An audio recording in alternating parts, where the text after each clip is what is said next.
Welcome, everybody. John Zager, johnzager.com. How's everybody doing today? Good, good. Um, it's a nice morning, still hazy. We still have the smoke coming in from the west over here on the eastern slope, but much better, much improved. I don't think we'll be the dirtiest town in the world today. But the temperature's been hot recently. I saw yesterday we hit 100 degrees. I don't know, broke a record or something. Drinking cup of decaf, and don't know if I put enough ice in it or not. It's still a little hot. I might have to wait a while. I'll have to gab with you guys for a short before it cools off. But good morning, everybody. Good morning, good morning, good morning. How's everybody doing? Good? Good. The world is in chaos. I don't know. I don't think that's over dramatizing anything. You know, what's his name? Fauci? I don't know. Somebody ought to just send him to some island up in Iceland somewhere and let him predict something up in that part of the world. I'm not sure that we need his antics and goings on about our restrictions of freedom any longer. I think the country seems to be more interested in common sense. We're not going to... Somebody just went by and almost hit me. We're not going to, I don't know, be told we have to stay indoors. We have to wear masks everywhere. All the old stuff from the past year and a half. I'm not sure we need to do all that stuff. Look at DeSantis. Is that his name, the governor down in Florida? I'm not sure that he's out of line. He's just saying, hey, I'm going to put some limits on what the government can do or not do in our state with our people. And our people are not going to, for example, be sending their little tiny kids to grade school, I guess it would be, and making them have to wear masks. There's all kinds of things. There's a lot of stuff that has to do with mom and dad. Mom and dads have a right to have a say in what goes on with their kids. Period. That's kind of what he's saying. And he's going to withhold funding, he said, to schools or schooling agencies or people that are trying to put those restrictions on families. Good for him. It seems like it's kind of almost like a game. It seems like the government is trying to see how much control they can get from the public, over the public. What's a better way to say that? They want to have more control over us than they have a right to. I was reading an article yesterday about the Constitution and the Bill of Rights and that sort of thing, and how many people have actually read either one or are knowledgeable about either one in what the government can do and not do regarding your freedom and rights. It went on to say that most Americans, or a lot of Americans, are giving up too much. Just giving up too much. And according to the Constitution, the Bill of Rights, it says that's not the way it's supposed to be. You know, they work for us. They're supposed to have our rights and freedoms in mind to protect. And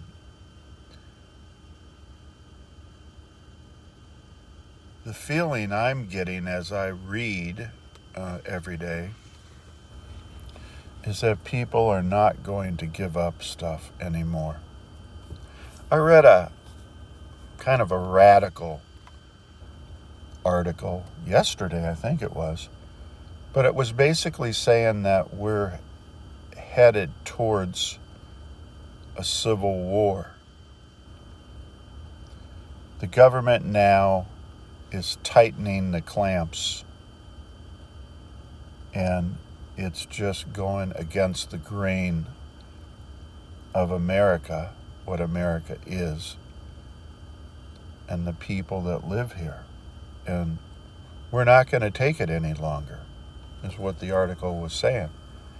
You know, look at the borders now. The example they used is, we look at the borders now and they're wide open, down south. And Biden doesn't implement any kind of safety measures for those people coming across the border. They come across the border contagious with the virus. They then get placed into different towns and cities around the country that are already having difficulties with the virus. I guess it's called the variants, the spin-offs to the viruses. And they're bringing it in, right? And it's harming our people. We're being told to have restrictions and losses of things and having to give up stuff.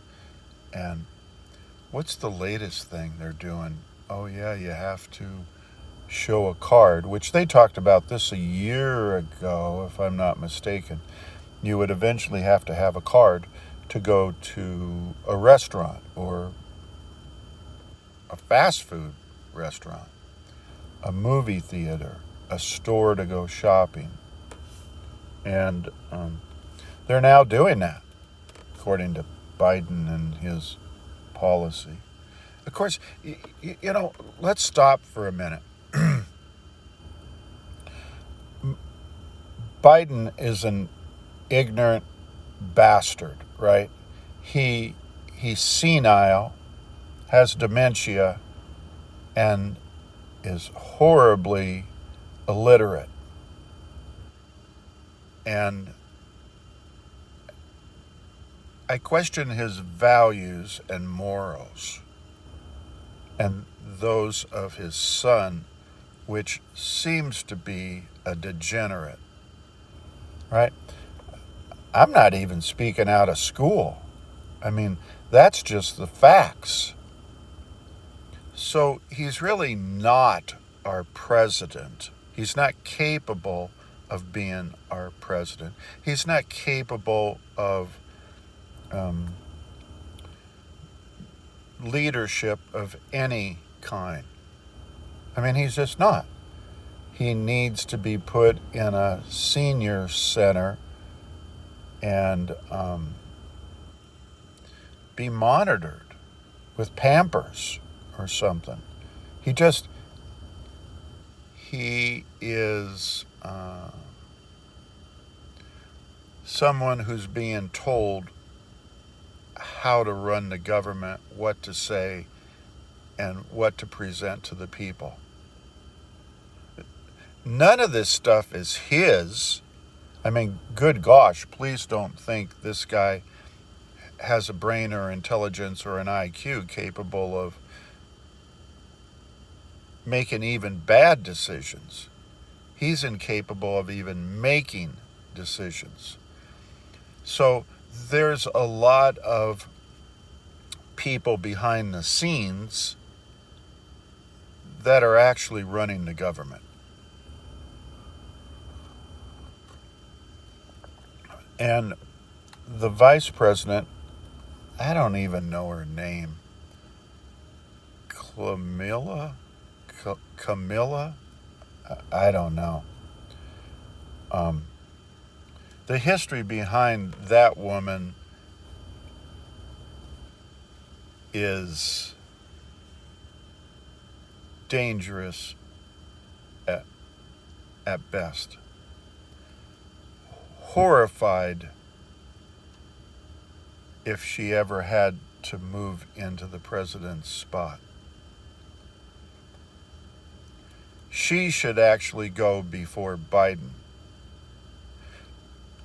They're now talking about, well, they were talking about two things. One was that the Democrats are so fed up with Biden themselves that they're indicating they're going to have him removed out of office by the end of the year or sooner.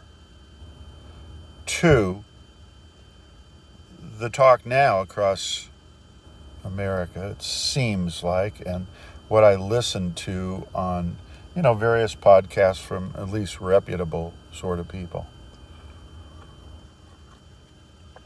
is that we're now into impeachment. And the pushback on that was that if we impeach him, guess who we get behind him? You're right. And people are more fearful of her just because she's the epitome of stupidity, violence, crime, as he is. It's the worst of two evils. But we need to start impeachment. We need to start impeachment. We need to get Biden removed immediately. And then as soon as she moves into office, we need to get her impeached and out of office as well. And if Pelosi ever thought that she was going to be in a position of power, that ain't going to happen. The politics in America right now are at the bottom. Everybody believed that, what was that black guy's name? Obama or something? A community leader. Somehow, somewhere, there were some people that wanted to see this black guy. Isn't he only half black or something? I don't know. How can I put it? He was the worst of the stupidest, most illiterate people on the planet. And somehow he got into office. And Biden was as vice president. Oh, God, that was so funny. And just eliminate those kinds of people from political office. They need to go and be some other kind of job. Maybe they could put Obama in a warehouse somewhere overseeing some people working or something. Maybe he could do that. Biden we've already talked about, and vice president. It's atrocious. Here's the even deeper step. There's actually people in America, and you got to understand, Soros is behind this, as well as other countries, trying to socialize, communize, make it like a communist country, third world country. There's people being paid to propagate this kind of an agenda and direction for our country. I mean, you can go even further and you can say China's wanting to take over America and blah, blah, blah, and we need a third world war. And it's already started with the biochemical warfare that China's already initiated with this virus. The virus just didn't fly across the sky and land somewhere and spread around the world. It didn't do that, right? So we're in the stage of the ruination of America. I was listening to some other podcasts from somewhat reputable people, both sides of the thing, and their topic of conversation was, isn't there a point in time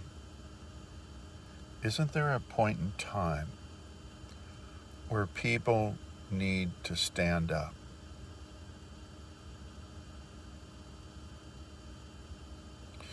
And I realize that I have just this small, tiny little few people that somehow feel some encouragement to listen to me or whatever, but I'm talking to you guys too. I don't know who's voting for these derelicts. I don't know who's okay with the loss of the jobs in the pipeline and the cost of gas and the cost of food and housing and rent ridiculous, and medical care. I mean, this country, and I'm not even trying to dramatize anything, it's falling apart. And somebody voted for these derelicts into office and now are saying, as of 3 days ago, 80% or something like that, are saying, well, I think that Biden's doing an okay job.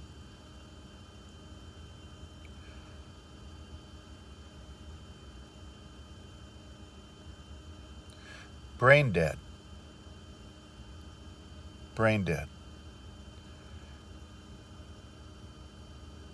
Seems like socialism, which is already here, is really getting anchored in and is here to stay, and it's going to deepen in the direction of communism.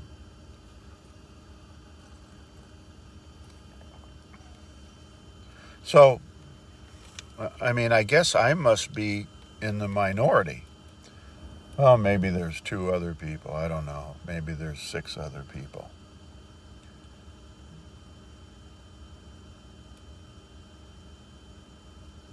I grew up in a different America. I loved the America I grew up in. This, as I look around, is not that America. What's been trending for the past 5 years, or at least since that black guy was in office, is people are trying to get educated. They're going to workshops. They're going to seminars. They're learning about how to self-heal. They're learning how to heal other people. They're writing books. They're trying to educate themselves.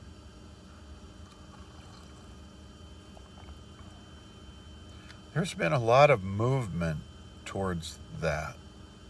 So there must be some foresight in a lot of people out there if they're working so diligently to become enlightened.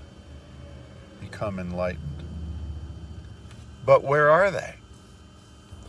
I know they go to workshops and seminars because, we get a lot of publicity for those people running them, that they're getting large numbers of attendance. But are they voting? And if they are they voting for the right things?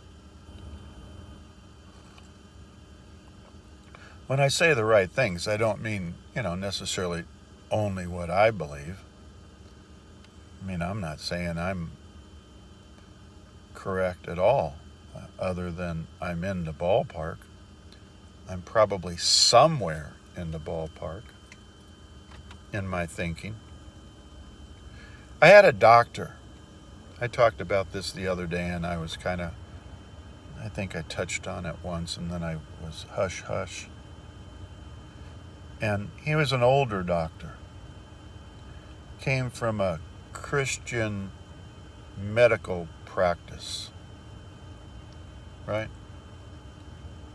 And he was interviewing me, and he was saying things like, "You sure do have an awful lot of confidence." What does that have to do with my medical condition? He said,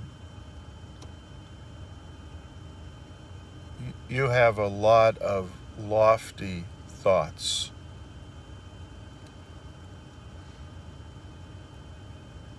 And you seem to have a for sure direction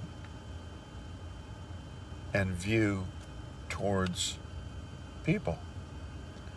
I said, "I've been doing this for 50 years.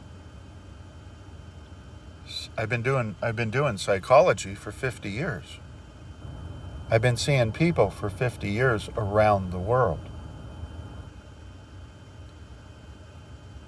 My job is to do research and clinical work with people. Counseling, guidance. Yes, that's all true." He said, "Do you have a diagnosis?" Oh my gosh. This moron doctor was suggesting that I have a diagnosis. Well, sure. Everybody has traits of various personality types, right? I mean, that's true. I learned that back 50 years ago in school. You, listening to me, have various traits of different personalities. Does that mean you have a diagnosis?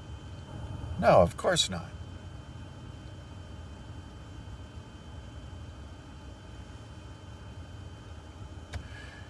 And that was an old guy who's supposed to kind of have his ears on straight, right? Obviously not. I wrote a letter. I don't know if it ever got back to him or the clinic, but just questioning that sort of thinking when you're interviewing a patient that probably thinks and has thoughts different than yours. I had thought he might be a little bit on the conservative side before I came in, but now after the fact, he's probably more liberal than I ever could have imagined. He was threatened by me. I mean, that's the bottom line. He even said, "I don't know if I have the intellectual capacity to treat you." I don't know, why not? What was the other one? Some time ago, I used to go to a cardiologist, and he retired, and I was moved on to a couple other cardiologists that were just young kids out of school. And bird brains, morons. Didn't even know how to do a proper assessment with a new patient. I'm not going to go into all of the detail, but it was very, very ugly. And I eventually, because they ask you to write a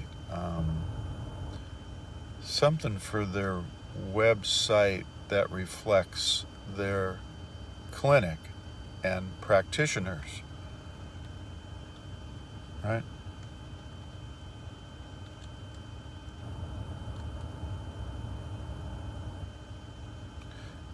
And it wasn't very pretty. I mean, I didn't say anything inappropriate. I might have called a couple of the doctors morons, but it was not something they were going to put on the first page of their website. They kicked me out of the clinic. The director, who, I'll tell you how unprofessional this guy was, he calls me up on the phone and he says, "Hey, John, I can't have you coming back into the clinic anymore because you beat up on our staff, the doctors. And they have a difficult time with that."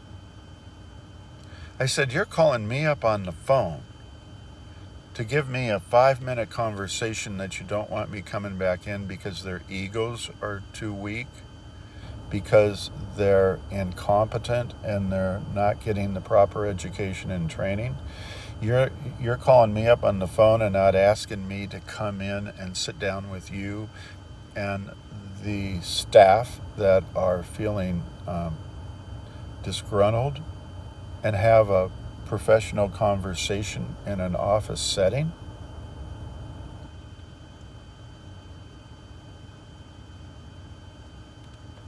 How weak are you that are listening to me?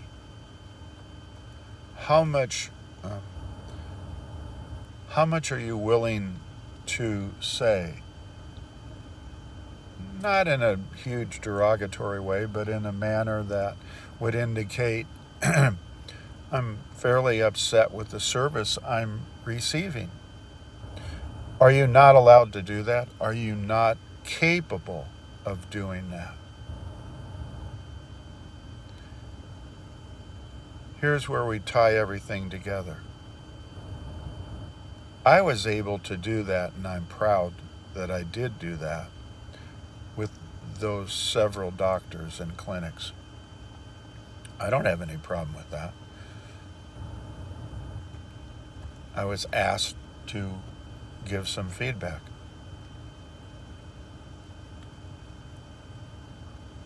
Why would I not have the professional ability to vote in a different way than what our politics are today? Why would I not be in a position and have the wherewithal to have a podcast, a YouTube video, like this one right now, this morning, where I'm talking about the state of affairs of our country?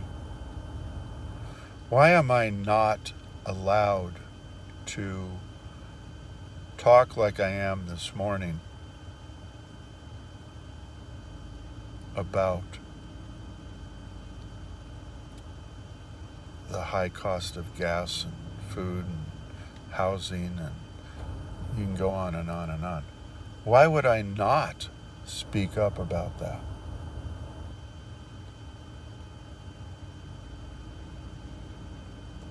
So I'm asking you guys out there, have you been speaking up in the smaller places, the little doctor's offices? I don't know, the large department stores, the Amazons of the world.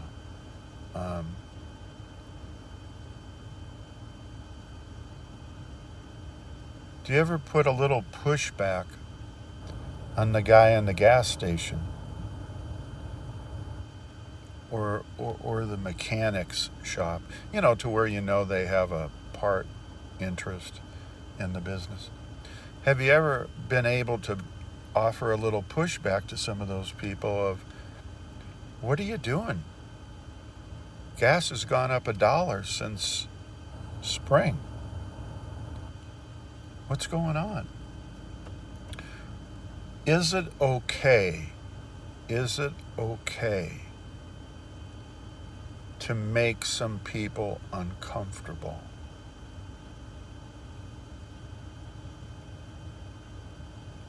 About their practices. I'll give one more example. I'm over 30 minutes and I don't really care. But I'll give one more example. I know a guy who does therapy who I've known for a long, long, long time. And seemed like a pretty good guy. I figured he was probably pretty liberal, progressive, Democrat. Oh well, he probably thinks the opposite of me. But we've maintained somewhat of a relationship along the way, which has been a long, long time. I don't know how long. Years and years.